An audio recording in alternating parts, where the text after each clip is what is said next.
Hi sister. Hello. உங்கள் பேர்? கோமதி. 2026 இந்த டைமில் நீங்கள் மிஸ் பண்ணுற ஒரு ஆள்னா யார்?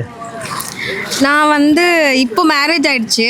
ஸோ என் ஃபேமிலி கூட இருந்தால் நல்லா இருக்கும்னு தோணுது. அவங்கள தான் ரொம்ப ரொம்ப மிஸ் பண்ணுறேன். ஃபேமிலி மிஸ் பண்ணுறீங்க. ஆமாம். ரொம்ப பிடிச்ச ஒரு பர்சன்னா? எங்கள் ஹஸ்பண்ட் தான். ஹஸ்பண்ட் பேர்? சந்தோஷ். சந்தோஷ் ப்ரோ கேட்டுக்குங்க. சரி, ஓகே. இப்போ உங்களுடைய ஹஸ்பண்ட் கிட்ட எனக்கு இந்த வருஷத்துக்கு இந்த gift வேணும்னா நீங்கள் என்ன கேட்பீங்க? டைம் ஸ்பெண்ட் பண்ணணும்னு கேட்பேன். டைம் ஸ்பெண்ட் பண்ணணும். நிறைய டைம் ஸ்பெண்ட் சந்தோஷ் ப்ரோ பண்ணணும்னு பார்த்துக்குங்க, டைம் ஸ்பெண்டுங்க வைஃப் கூட. கிஃப்ட்லாம் கிடைக்கும் கிடைக்காது. பட் ஆனால் டைமிங் அது வேணும்ல. அவங்க நிறைய வேலைக்கெலாம் போனாலாம். பட் ஆனால் டைம் ஸ்பெண்ட் பண்ணணும். போகலாம், நான் வேணாலாம் சொல்ல மாட்டேன். பட் எனக்கு என் கூட டைம் ஸ்பெண்ட் பண்ணணும். நான் சரி, ஓகே. இப்போ நீங்கள் கேமரா பார்த்து இது மூலிமா மாமா என் கூட டைம் ஸ்பெண்ட் பண்ணுங்க அப்படின்ட்டு இப்போயே நீங்கள் சொல்லுங்கள். சந்தோ, கண்டிப்பாக நீ என் கூட டைம் ஸ்பெண்ட் பண்ணணும், சரியா? அதுதான் நான் கேட்டுக்கிறது. எல்லாரும் ஜிஞ்சி மக்கள் பேஜை ஃபாலோ பண்ணுங்கள் கண்டிப்பாக.